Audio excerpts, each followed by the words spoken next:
a lot of times, like from a previous meeting, you'll say something that'll make me think of something else I want to ask. So that's what I'm going to do today.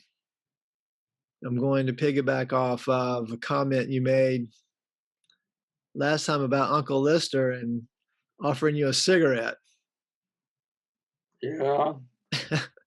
I remember the details like you can't believe. So that got me to thinking, you two had a lot of uncles, maybe what, 12 or 15 of them? I think everybody we knew was an uncle or a cousin. Yeah, I mean, there were a lot of uncles and aunts, I guess a similar number of aunts. Yeah, yeah. So other than Uncle Lister and his cigarettes, did you have any special memories or relationships or with any of the uncles or aunts? Well, yeah, I would say Uncle Hubbard, a number of them, because, you know, he lived down on the creek and he built that house and he had his boat. And I remember going out crabbing with him. So he would set up the crab line right there at the land and just put up one pole and then another pole and then put out the bull nose. And it really was, it was extremely interesting watching the net go by and sweep those crabs off of each bullnose. And of course, every bullnose didn't have crab, but and then take them and dump them in their barrel. And I remember it seemed to me like a barrel or a basket of crab was worth about 7 cents or something like that. It was ridiculous. Well, they're selling for $175 for a half a bushel here. Yeah, I bet now. A half a bushel. But the other thing I did with them was in the winter, he would trap along the creek for otter and for mink and raccoon, wildcats, and wildcats. He trapped for to get them alive. He trapped them alive, and for when he from the boat, he would go on the boat. You could tell where where they would come to the creek and get food or do whatever they wanted to do at the creek. And so he had the traps set there, and he would go every morning and check it out. And it was usually pretty cold because that's in the dead winter is when they would be doing that. So just going from trap to trap and seeing what was in it or nothing was in it, or sometimes there was a rabbit in it, which was worth nothing. And but occasionally you'd find a nice mink and an otter, and then go back to the house, and he would skin them and put them on a board. And then about every month or maybe every week, I can't remember, a guy would come by and offer money by each one based on how good the fur, what the shape of the fur was in, how nice of a fur it was. But the other on the bad side, when we were living at the place, so what was it again? I forgot the jerk's name. Where we what was it, Buggie? I can't think of it right now. Hillary Potter. Yeah, Hillary Potter. You know, I always think of that because we were we were sharecroppers, and we had cotton. And boy, that stuff was tough to pick. Anyway, the worst part of it, that was a spell when Uncle Hubbard, he didn't, I don't even know that he had his house on the river, on the creek at that time, but he was living, he lived with us basically. We had a room for him. He would go out and get drunk, and sometimes the police would bring him back, and we'd have to, because there was no place for him to go except at our place, because he would always, when he got drunk, he would always come to our place. And smoke in bed. that was We always, always thought it was going to burn us down. yeah, that was pretty traumatic. Yeah. It was always really upset Mom and so forth. But one day, he had one of those old Chevrolet cars, and somehow Mom, he had a girlfriend, and Mom found the bloomers of his girlfriend in the car. I think I remember Or hearing bucket. Yeah, it was in the car pocket. So yeah, it's probably pretty convenient just to slip them off and put them in the pocket there. I Well, don't you know. know what he said there? Huh? He told Mom it was his grease rag. Oh yeah, that's right. He did. Yeah. that. Yeah, that's right. I forgot about that. Well, Mom went through hell with her brothers, that's for sure. Yeah. Seemed like the woman that I knew wouldn't have put up with a lot of that. So how did she handle that? I think it was forced on her so much she didn't have any choice. I mean, we could have just kicked him out and left him out on the road, but or have the police to take him back to jail. Right.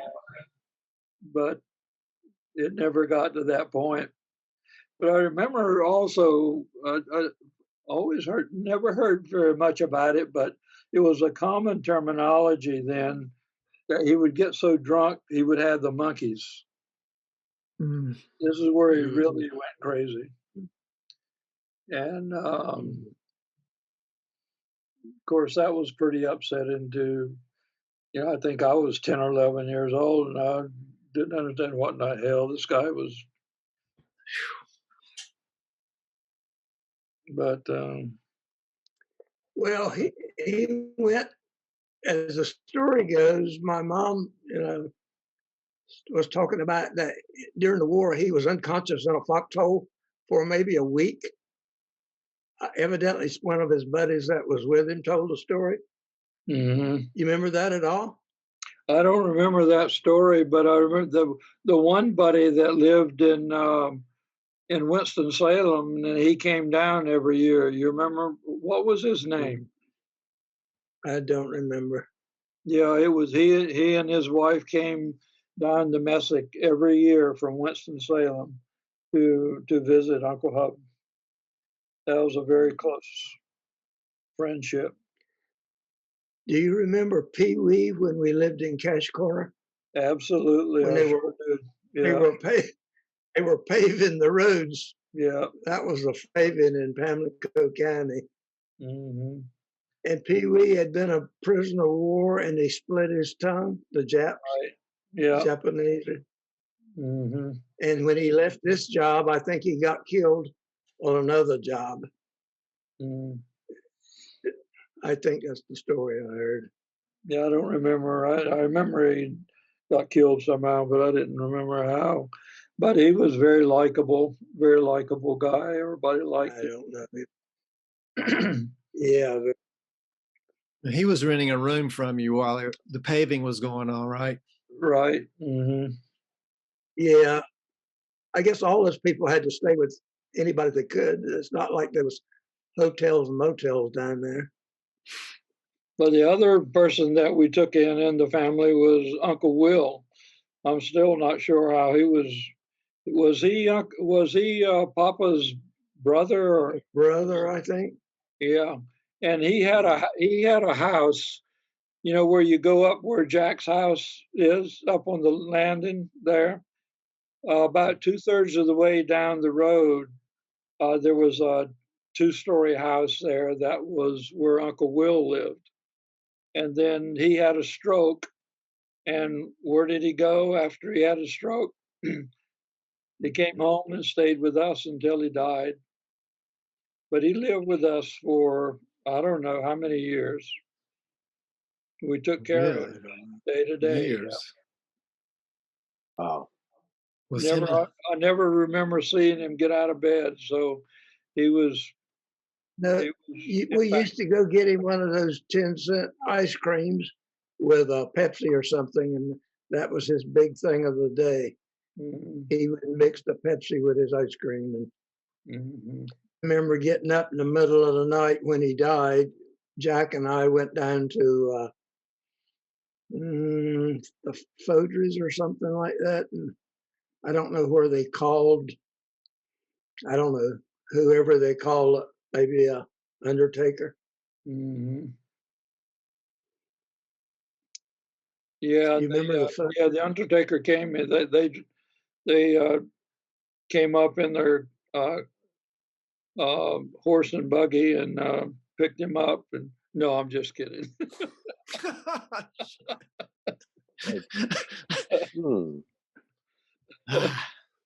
But in that house, also where we lived, that's when Uncle Hub and family, Mary Alice and Shirley, they lived upstairs in that house for considerable time. I don't remember how long that was, but gosh, no, I don't remember what Uncle Clyde did for. Did he work on the water? What did Uncle Clyde do? I think he worked in one of the shrimp boats down at Vandermeer. I think probably. Was he? Okay. I'd love to see a timeline with years and every house you lived in and how many people lived with you in each of those houses. And oh my gosh. I can walk. If I was there, I could show you exactly where they were. A lot of them. I can tell you 1, 2, 3 in Messick. The only house is left is the Stonewall house, and none of us ever lived in that house because we were already gone. The sooner the There better. was 2 stores. There was a Mayo, and I can't think of the other guy that owned the store. But we lived a road, maybe 200 or 300 yards down that road, right in front of those. You don't remember that, do you, Reg? And where That's that was, when Dad was getting up. Huh? Was that Messick? Yeah, that was Messick. Yeah, I vaguely only remember one house at Messick, and I mentioned that last time we talked, and where it was the yard was so low, sea level wise, a high tide, water would come up in it routinely. Well, Dad got up in the middle of the night with a bunch of guys, and they drove to almost Wilmington every day to work. I think it was called Camp Davis. They were building houses for the soldiers and all. And he made $1 a day, and he rode that long trip, I know, at least 5 days a week. And who was that? That was Daddy. He did? Because that sounds like that was the post-war money, and there were a lot of people that they worked at what they called 3C camps, right? Yeah, 3 sick kids. Yeah, so it was kind of like, recovering from World War II. There was a lot of people that were unemployed, and they got these jobs, and they worked in building government buildings and working at bases and military bases and something. So there was a lot of people that kind of survived based on that, but uh, I don't think he went all the way to Wilmington, maybe halfway, something like that, but still, it was quite a trip. You remember when Daddy got hit with a 2x4, fractured his skull? Uh-uh, No? no. When did Okay. that happen? And that was on one of those jobs down there. Uh-huh. I don't know. I think it was at the time that he was riding down to Camp Davis every day. And I don't remember all the details. yeah, on all those trips, everybody carpooled because not many people had cars. Well, they rode on the back of a truck in the freezing weather. Yeah. So Yeah, we can looks like count our Camp blessings. Davis is in was that Camp Lejeune or Lejeune, which is Jacksonville, that's Holly not Ridge. one. Yeah. The place was he was going was just north of Wilmington, Yeah, whatever the name of the place was. Well, I don't remember that at all. yeah. Camp Davis is a Marine Corps outlying field near Holly Ridge, which is south Yeah. of Jacksonville and north of Wilmington. Okay. I That never was heard of probably- it until now. See, that's probably how why there's so many people that worked for years worked at Cherry Point, because they were civilians that were working on a military base, and the people that they were the best jobs in the county. Still is. They made good money, and and their cars would come by and pick up somebody. There would be probably 5 people in every car that would be driving over. That was before they had a ferry. See, they would go around Newbern and Havelock and that way. Then eventually there was the ferry, and that was a little late. But You know, Uncle Pug worked at Cherry Point his whole life. Yeah, he did. Mary Ellen and David, their dad, he made a living there. I didn't remember that his dad worked at Cherry Point. Yeah. Mm-hmm. Well, do you remember me telling you one time that there were considerations and plans drawn up for what became Cherry Point to be in Pamlico County? No, I don't remember anything about that. Yeah, yeah, it was though, because I saw detailed plans of where it would have been at and all of that. Mm-hmm. But for whatever reason, I don't remember. It obviously went over on the other side of the river. That actually would have, I can see why that would be an attractive place, because it was kind of isolated. It's not, it was surrounded by rivers and creeks and the sound. So Yeah, and I don't know, but that may have been too isolated. mm-hmm. You know, probably back then, it probably wasn't much different in Havelock than it was in Pamlico County. I don't know, but at least they had access to the ports, maybe a little better. Mm-hmm. Well, my question was actually 2 questions. Was the 3C that you were talking about, is that the Civilian Conservation Corps? Does that sound right? Yeah, that's right.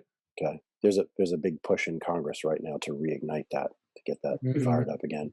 And the second question is, what was the most common reason that you all moved, changed houses? Well, Dad was uneducated and he had to take those farm jobs.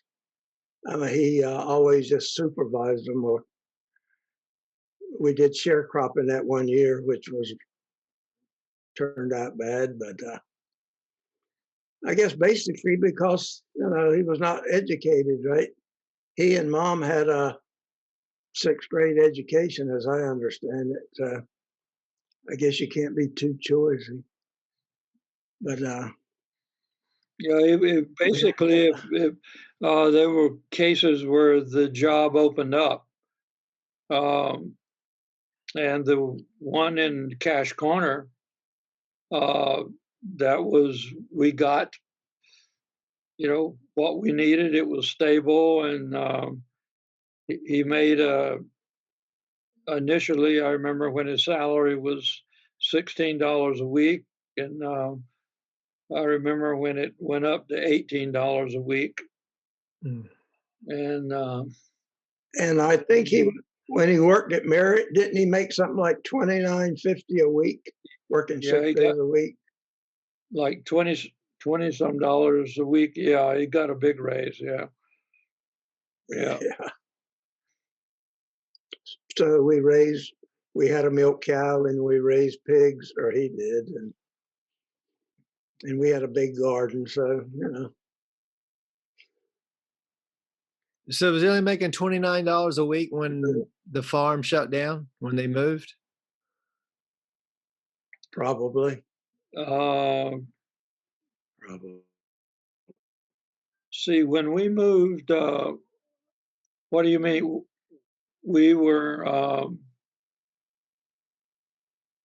when we moved from the last place in Cash Corner, the Hillary place, I don't know how that came about, but the guy, I forgot his name now, that owned the big farm, and Swan? yeah, and he owned the John Deere place in New Bern, and he was offered the job, and that was the best job that he had. So You Swan, right? Right. Yeah, well, that's the only one I knew of right. from my time. I guess, when did you move to Trent? And that was before you went to ECU, right?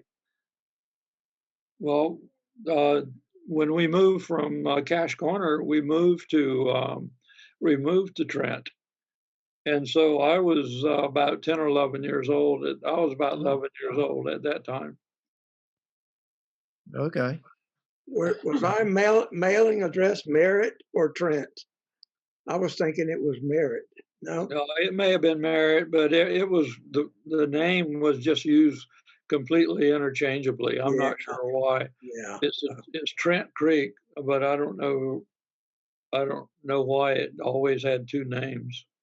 Yeah, well, Merritt is that there is a post office at Merritt, which is just probably a mile down the road or less. And, and a little store there. And yeah, the post office was there very near where you turn off to go to Florence. After you cross Trent River going down there, you go about 100 yards, and then there was a couple of stores, small stores there. There were 3 small stores right there within a few hundred yards. That's amazing. Yeah. First time we ever saw TV was at that store. We used to. Oh, that's the store? So which store? Run down there and watch fights twice a week. One station was out of Norfolk, and the reception was awful, but we used to go there and watch the fights. But the TV watching that you're probably remembering is when I would hitchhike to go to the Boy Scout meeting in Oriental. And I'd get down there a little bit early, and I'd go into this old store that's still there in Oriental when you first get there, just across the street from Red's. And I'd sit down on a little bag or whatever was there in front of the TV and watch Dragnet. There's two cash corners in Pamlico County. One where we lived, and there's one down there close to Minnesota Beach. Yeah, in Rapihost. I just found that out late. Yeah. Yeah, that was not that one was not nearly as famous as the other great place about the original Cash Corner place that we were talking about, where everybody lived with us. I remember the first day that I remember reading in the living room, or trying to read or learning to read with the gas lamps. And I remember the first day that we got electricity in the house, and we actually had lights, electric lights. That was a big deal. Yeah. Where our first telephone was at Swan when we lived in Trent at Swan's place. Yeah. Mm-hmm. Which did you get first, and how old were you? What? Between the phone and electricity, which one did you get first, and how old were you? Electricity we got in Cash Corner. We didn't get the phone until we got to Merritt, Trent. That's when I was 10, 11 years old. And then I don't know when we got a TV there, but we still didn't have indoor plumbing. And I remember my freshman year when Charles Jr. was born. That's when they got plumbing, indoor plumbing. I can remember when they got the indoor bathroom in that house. Because before that, it was an outhouse. And Yeah. I remember when they got a new 2-seater outhouse. Am I wrong in remembering that, or is that? No, they're definitely. No. I think most of them were most of the ones we had, and I remember having to move those dudes. That was not fun. But yeah, most of them were 2-seaters. Well, we had bats in the house. We had snakes at times, and we had flying squirrels. That's the only time I've ever seen flying squirrels. Do you even have a clue where when they talk about the Trent house? Do you even have a clue where that was? No, I don't know most of these houses. We stopped during one trip. We stopped once at a house in the middle of a farm field.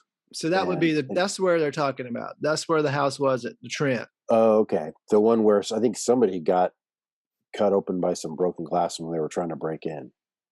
Oh, that was me. Oh, really? You did that? We were trying to get in the house, and somehow I think the window was already broken, and we were trying to maneuver through it, and I cut my arm or something. Dang. That was where? In Trent. That we went back there before they burned it down or destroyed it. Oh, I see. Yeah. Huh. See, that's where when we lived there, that's when Shirley and Cecilia and Annie lived with us. See, there's another family that lived with you. Yeah. Were they the only ones that lived with you at Trent? Probably. No, I don't know. I don't know. Well, there was some guy from New York who lived with them. I remember one summer there. You remember him? No? I don't know his name or anything. Oh, my mom would Pat. take in. Talking about Pat Gallo? Yeah, I think so. Yeah. Yeah, how did he get in the picture? Yeah. Knowing Mama hell, she would pick up anybody that needed help, and that's what she did. Well, I don't know. She she kept his son a lot in Stonewall. Even after I was living there, he was there a lot. Yeah, I don't remember what his problem was, but yeah, I think Mom and Dad just picked him up. He was a friend. He was Jack's age, wasn't he? I have no idea. I don't remember what his connection was, actually. Hey, I hadn't even thought about him. But maybe was that maybe after I'd already left for East Carolina. I don't know. Oh yeah, Oh, sure. yeah. Yeah, it was. I mean, I remember that. yeah, yeah. So yeah, it was certainly afterwards. Huh. So I can remember the two of the stores in Merritt. The one square concrete block one, going there a lot. Yeah. Then the other one I think was bigger, and I don't remember going in there so much. But the thing I remember about the square one, and it's still there. Last time I rode through there, but it's the guy that used to come in that was missing one eye. He just had a skin patch over his eye. Mm-hmm. You don't remember him? An old guy. He was an older guy. An old guy then. Well, the guy that owned it, when we were there, the guy that owned it his house was right behind that store, around the Loop Road. Hmm. They had a daughter that was about the age of sister. And then the one next door, immediately next door, I can't remember the name, but that was probably the most successful one. Most of the people went to that other one. And I remember when they bought a brand new 57 DeSoto, and that car was that car was amazing. And then the other one was closer to the creek at the intersection going down to Florence. That was a bigger store. That's where we used to watch TV. Do you remember that guy's name? I can't remember the name, but I had a special experience associated with the owner of that store, and that was one of the things that you did. That you could do to make money, of course, is work on the farm. And they had a farm with soybeans, and the cuckleburs would would take over the soybeans if you didn't get rid of them. So you could just go out and pull them, but you had to pull the plants up and just throw them on the ground. But I remember. I would say when I was growing up, that was the hardest day's work I've ever had. And it was hotter than hell. And we worked, I think, 10 hours.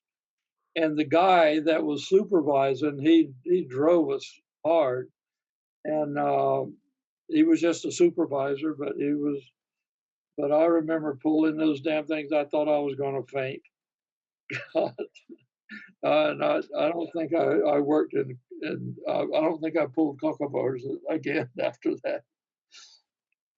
Well, Dad and I went off to Chocowinity or Washington, someplace or another, when I was a young kid, and we worked in tobacco. I remember being over all day getting the lugs. Is that what they call those bottom leaves?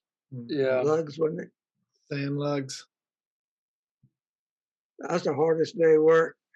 And that tobacco, the smell of it made me sick as a dog. I lasted about a week and we went back home. We didn't do it anymore. I don't know who it was for or anything. Well, you worked at Aunt Eunice's farm, right? Or Jack did. Oh yeah. Yeah. Remember Jack getting kicked by that mule or horse right in his chest? Had his little horseshoe shape. Yeah. Yeah. So the third store, you said was it at the kind of in the corner of the intersection of the road? Exactly. By the creek that goes down to Florence, I think.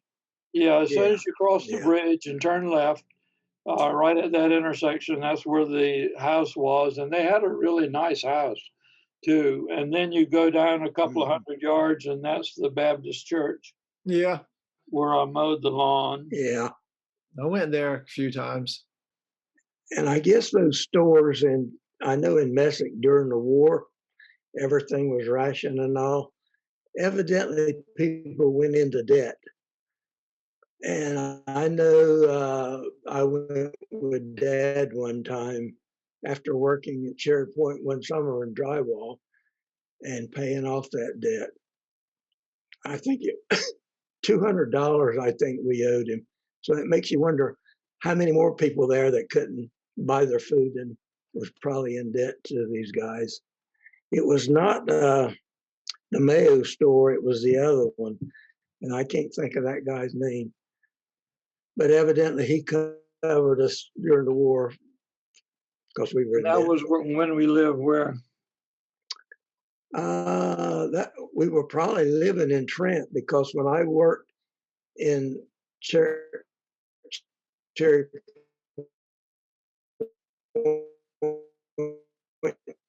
that summer, the 45 cents an hour on the farm, but I made enough that we paid off that debt.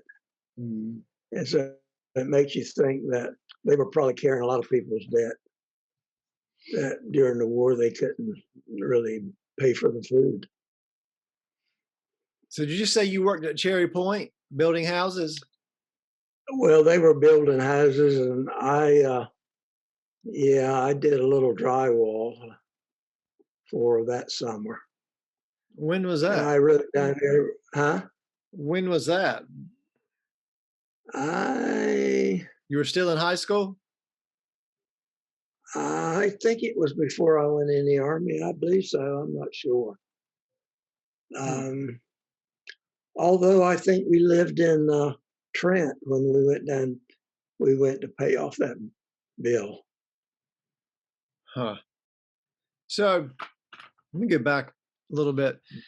Did you say Uncle Hub was in a foxhole, unconscious for a week, or conscious? I never heard that before, that he was injured. I guess concussion. I don't know the circumstances, but evidently one of his buddies knew the story. I heard Mom talk about it.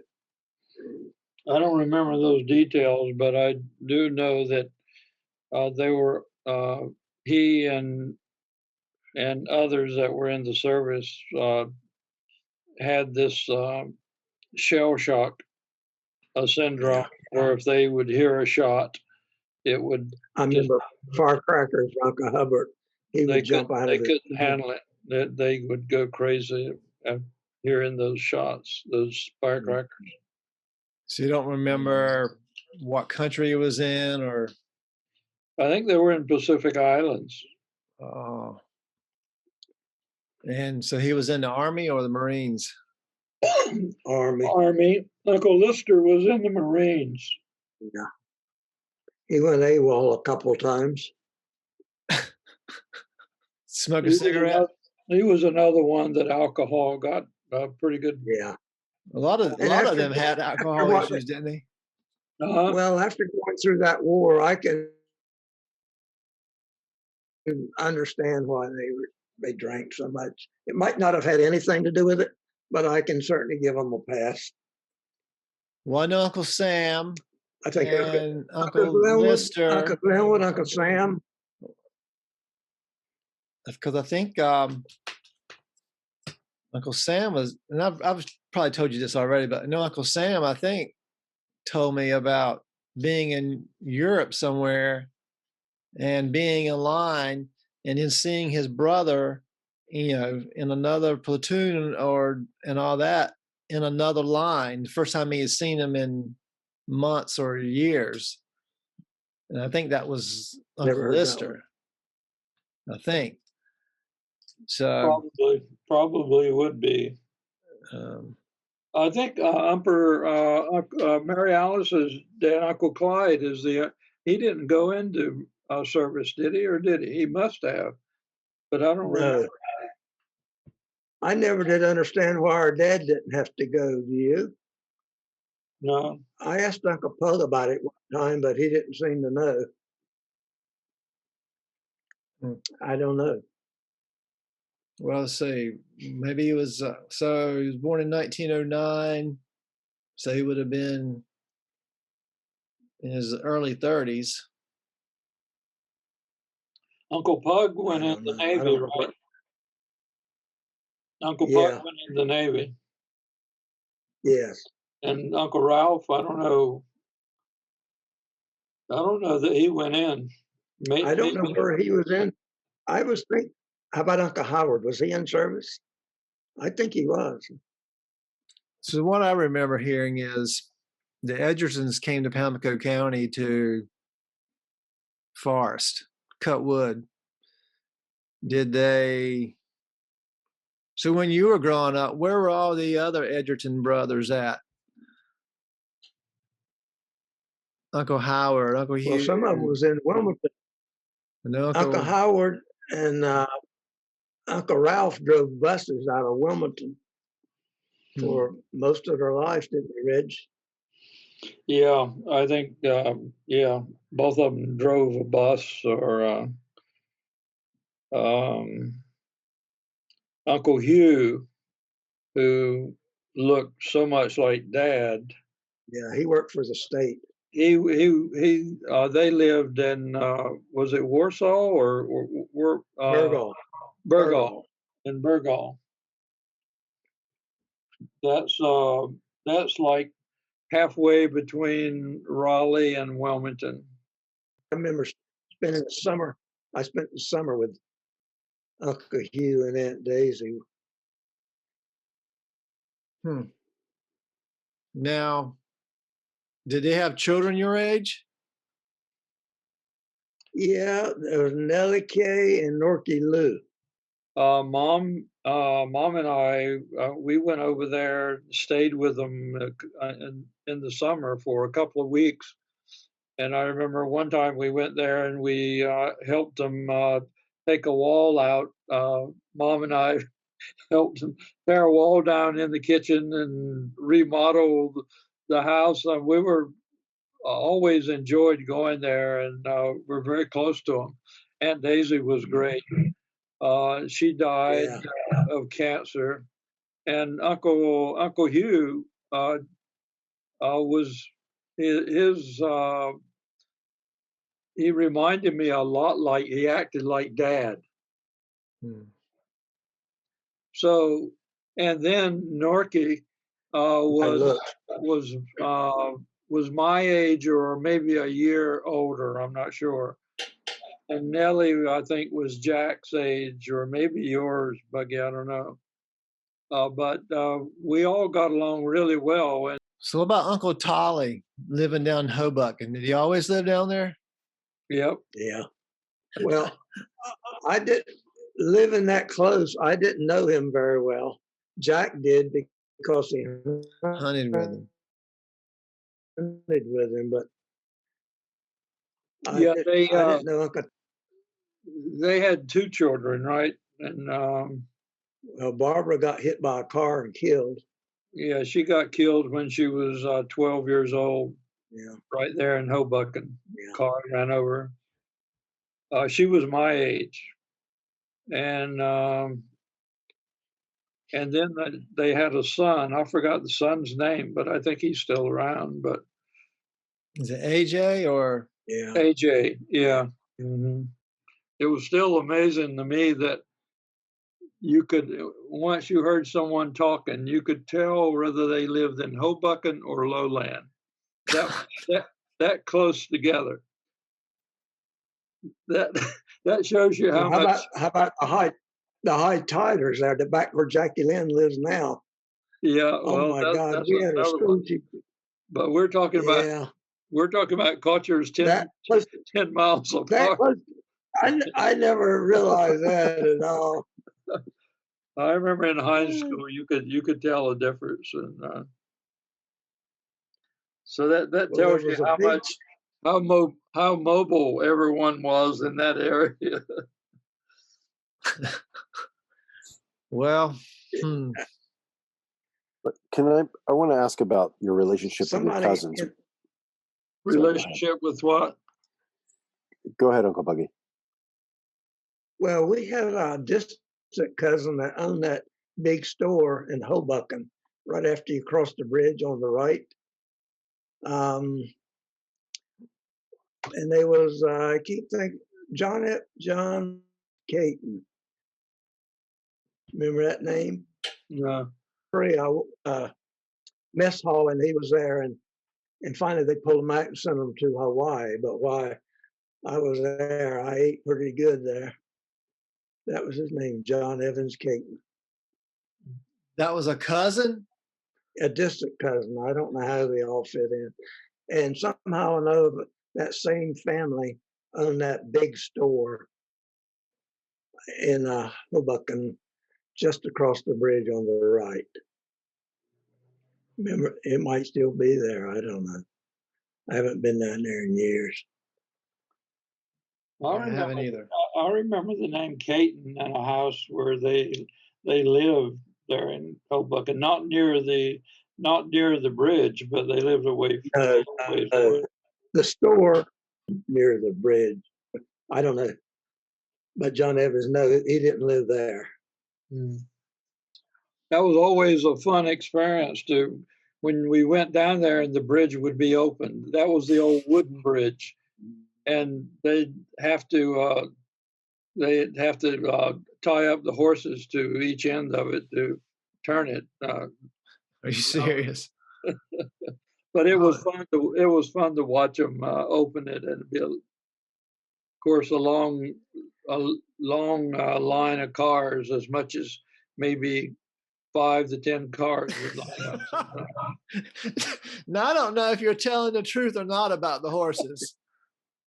I'm right now. I can go either way. Same. I mean, they had to do it somehow. When I was going to Hoboken school, I remember something happened to that bridge. There was something wrong with the bridge, and for a few days or a week, they carried us across with boat to get to school. Oh, Hoboken's elementary school. Well, probably when the horses died. Or they forgot how to swim. So was there horses or not? I mean, am I going to find out or not? No, there was no horses. It definitely calls into question everything else you guys have said today. Yeah. Do what? I said it calls into question the truthfulness of everything else you said, because the horses thing could have gone either way.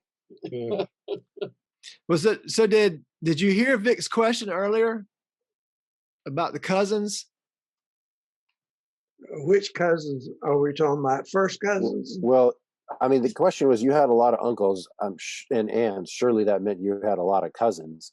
And so, what were some of the relationships? You talk about the relationship with your uncles. Were there particular cousins that you had special relationships with? Cousins, from my standpoint, I would say Mary Alice was definitely my closest cousin. I made a big hit with her when I rode her bicycle. I told you guys about that earlier. I rode her bicycle when she was gone one time. It was new, and I wrecked it. That's when they were living with us. So I almost never lived that down. But and then Shirley was Jack and Buggie's at Jack's age primarily. Shirley Morris, Shirley Clyde. Yeah. Mm-hmm. And the other cousins that I was really close to were the ones that lived in Oroville, California. And they ended up, they came back almost once a year for a while. They drove all the way across in a 1936 Chevrolet. They would drive across in 5 days. But anyway, they ended up living in Messick for a number of years, Uncle Genwood. And he made a living primarily, he worked on a shrimp boat, and I think that's what he did most of the time. And he lived, they had a house. They lived in the owner of the farm, a house that is just before you cross the bridge going into Messick. And then after you get over the bridge, you go half a mile, and then you turn off the loop to go up to Jack's. So that bridge, and there was a little black settlement there. Most of the people were black that lived just on the other side of the creek. But there was a big farm. Maybe Uncle Glenwood worked on the farm. But they had two sons, Victor and Glenn. Glenn was a couple of years younger than I. Victor was my age. And their mother was Aunt Lois. Yeah. And she was great. And Uncle Glenwood. She was a sweet. Aunt Lois was great. She was a great softball player too. Anyway, one day they took off in their car, right? And they had gone less than 100 yards, and Vic got thrown out of the car. So I guess the door opened somehow, and he got hurt pretty badly, but not severely. But anyway, those two, we spent a lot of time together. They were more my age, and so we always enjoyed when they came back from California and when they finally lived there. And so, but we kind of almost lost total contact after they finally moved back to Oroville for the rest of their life. And Aunt Lois, she got in a car accident just outside of Davis, California, and got killed in a car accident when she was fairly young. But there's been almost no contact with Uncle Glenwood and Victor and Glenn over the last 20, 30 years. Did Uncle Glenwood commit suicide? I think he did, actually. Reg? Yeah, I think he did. Mm-hmm. Yeah. Sorry, who was that? Uncle Glenwood. Uncle Glenwood, the one that was married to Aunt Lois. That's And grandmother's brother, Dowdy. Yeah. Right, Dowdy. Yeah. How did you get to California to start with? Through the military? Probably. Who knows? I don't know. Is that where she was from? Well, I think he probably grew up or was born in Messick. Probably born in Messick. But yeah, but how he got out there was probably military. Yeah. Was she from there, Lois? She's not from around Messick, so I imagine he met her when he was in service or when he was on the coast there. When they would drive back, they'd always bring a lot of dates, because we didn't even know what dates were, and we never had them. But of course, it's a big product in California, so they would always bring dates and show us pictures of these huge trees and cars driving through trees. Pretty awesome. But there were, I don't know, other cousins. Who were there? Uncle Hub, he didn't have any, and Uncle Sam, Uncle Sam, we had. Lister had no kid. Uncle Lister didn't have any kids. Uncle Clyde had Shirley and Mary Alice. And Ronnie. You know that when they moved out of our house in Cache Corner, they moved in this house in Messick, the house that was right at the foot of the loop road that goes up to the creek. I think that house is still there, but I'm not sure. Anyway, they live right there, which was right down the road from Papa's house. You talking about Shirley and Mary Alice and Vera and Clyde? Yeah. The house is right there by the road that goes down to Jack Landing, isn't it? Right. Yeah. As far as I know, it's still there, but I think it's all grown up around it now. Yeah. Of course, I haven't been down there in I don't even know how many years. There, the people that lived in the house before them was the Fodries, and they had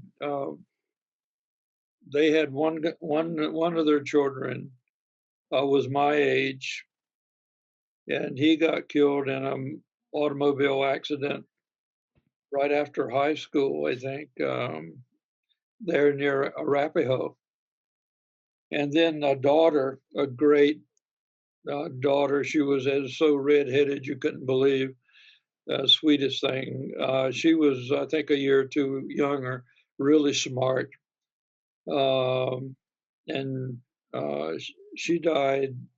I think she ended up dying with, well, I think, a cancer. But they were pretty. See, they lived, but they also lived in Trent, at the edge of Trent, at one time when we were still living there. And this was like, you remember where the Trent house was? You remember where it was? If you go toward Oriental about a mile, they lived in a big 2-story home right there at the edge of the woods. They lived there for quite a while. So I spent quite a bit of time with them, but we were not really related, but just knew them because they lived in the area for their whole life. And who was that? that was the Fodries. Fodries. Yeah, I think the youngest one is still, I think he still lives down to Oriental, because when we would, in the last few years, when we go to Oriental, we would see him occasionally. Vic, do you remember Mary Alice and Joe? I remember a little bit about Mary Alice. Both of them, after graduating, I think they went to East Carolina. We were all at East Carolina at the same time, and Joe and Mary Alice and all of us were in school in Oriental. I mean, you didn't have that many choices if you're going to get married at that time. There's only 12 people in our class. But anyway, they got married and went to East Carolina, and then spent most of their life in Florida, because Joe, for a long time, worked on a shrimp boat. So the boats would go down to Florida and certain parts of the season and shrimp, and then they would come back. And so they were pretty familiar with Florida. And after they got out of college, they went down and both of them started teaching. And then they got tired of being down there, and then they decided that Oriental was not that bad of a place to live. So they came back, and then both of them started teaching at Pamlico High. And then Joe, I don't know, some years ago now, I don't even know how many years, but he died of cancer, and Mary Alice died of cancer about only a year later. She died the same day my dad died. Yeah, that's right. Had funerals the same day, right? Funeral the same day. Yeah. MyAncestry.com keeps listing Joe Hudnall as a cousin. So I was wondering how that would work, and how if Joe and Mary Alice was actually cousins. I never heard that. I don't know how you. I don't know. I've never heard that. Yeah, he always shows up as one of our cousins. But that couldn't possibly happen in Pamlico County.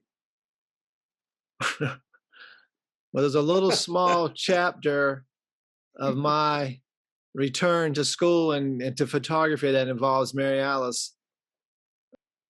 It actually goes back to 1980 when I was in California, and you were telling me, yeah, you should think about going back to school. Well, at the time, I thought, there's no way in heck I'm ever going back to school. The world's not going to be here long enough for me to go back to school. And then in 1983 or so, I took my mother and your mother to Jackie Lynn's first wedding. And on the way back, we were talking about, Mom started talking about Tina, which is Mary Alice's daughter, was about to go to NC State. Mm-hmm. And I made the comment, well, I wish I could go back to school. And so her response was, well, we'll help you any way we can. And so that was one little bit of encouragement.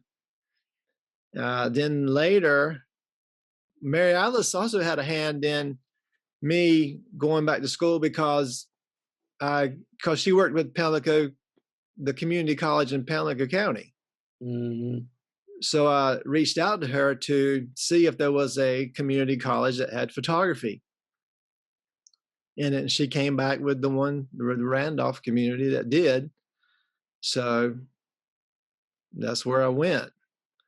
But while I was in school, or either had just got out of school, maybe, I must have already gotten out of school because I was in Raleigh, and I went to an NC State UNC football game in Raleigh. And who do I see outside in the parking lot is but Mary Alice, Joe, and Tina.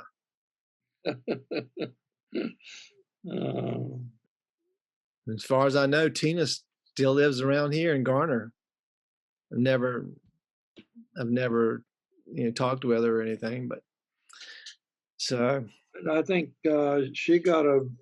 early on, she got a great job at that company that became very successful related to statistics. SAS? Yes, SAS. Yeah. So I think she's probably worked there her whole career. Well, I got a couple of little memories about you two. I remember I was always amazed that Uncle Buggie and Anna would come down to North Carolina with that little Dodge Dart loaded to the gills. And he took us out there to the dirt road just down past where the house was at Trent. Mm-hmm. And that's the first place I ever drove a car. I drove that car down the dirt road. Mm-hmm. That's the Kershaw Road, isn't it? I don't know. I didn't know it had a name. I keep thinking the next time I go back, I'm going to ride down that road, and I have never done it. And when we had the 50th wedding anniversary for your parents in Stonewall, my mother wanted me to buy a suit. And she said she would pay for it. I don't know if she paid for it or not, but I did buy a suit. And I bought a necktie. First time I ever had a necktie, and I didn't know how to tie it. So before we went over to the church, Uncle Reggie tied the tie for me. And I loosened that tie and took it off and never untied it. Yes. I wish I still had it tied with the same knot in it. I don't know what I did with it. I did learn how to tie ties though, eventually in the late 80s. Well, you don't need to rush into things like that. No. What is the best advice your mother or father ever gave you? Well, Dad didn't have much to say. I think it was more or less the way he lived. Dad had that sense of humor, a little dry sense of humor. But, you just emulated him. And so it's not like he had to say a lot. My mom, she's sort of a question mark because in the end, she was a completely different person in the last, I don't know how many, 6 months or so, a year. Well, there's a lot of people like that. Yeah. I'm waiting for it to hit me. I'll share this since Vic's on here, because I know I've told you before about Granddaddy's and his sense of humor. When I moved down there in 1982, before his I don't know if it was before his surgery or after now, I don't remember. But anyway, we were sitting in there in the living room one night. I can picture it just as good as if it was last night. And he was telling me, so, I want you to feel want you to feel at home, want you to, if you want to invite any of your buddies to come spend the night, come visit and spend the night, that's fine. It's just as long as they don't sit down to pee. I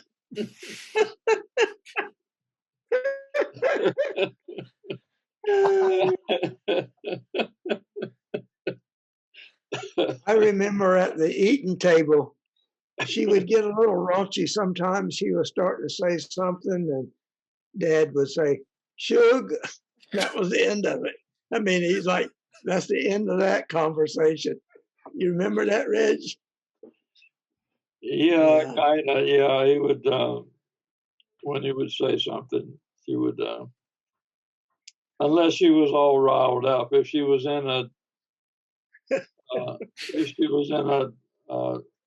riot mode, she could be pretty active. So are you more like your mother or your father? In what ways?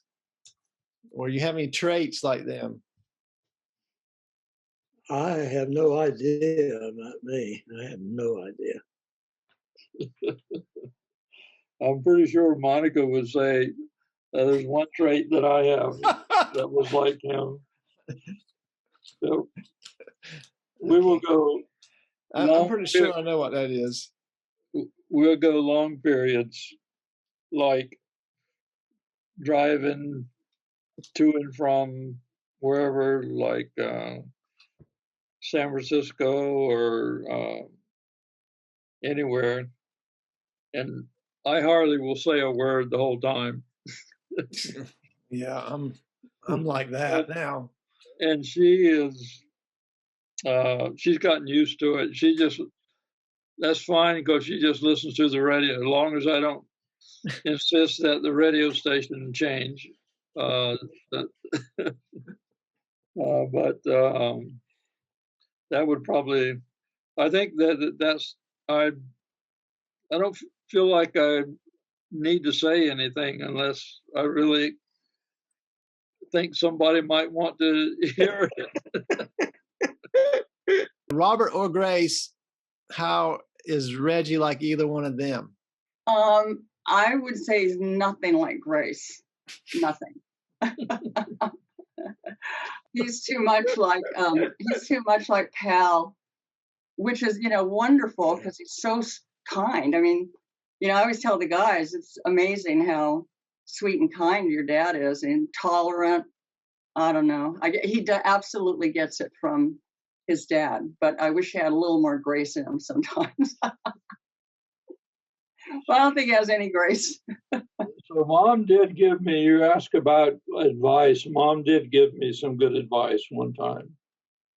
And she said, be careful about where you put your grease rag.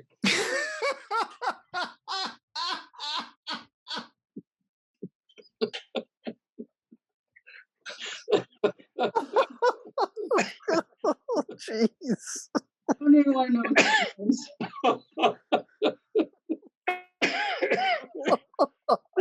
I got my glasses. Was that your sexual awakening?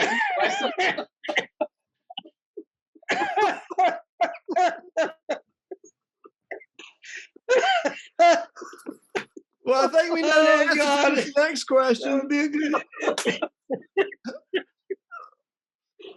The next question is, who's the funniest people in the family?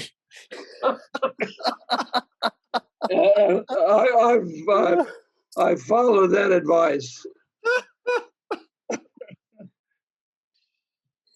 Well, thanks. Enjoyed it. This is great. All right. All right. Have a good night. Love you guys. Take care. All right. Bye. Yeah, love you. All right.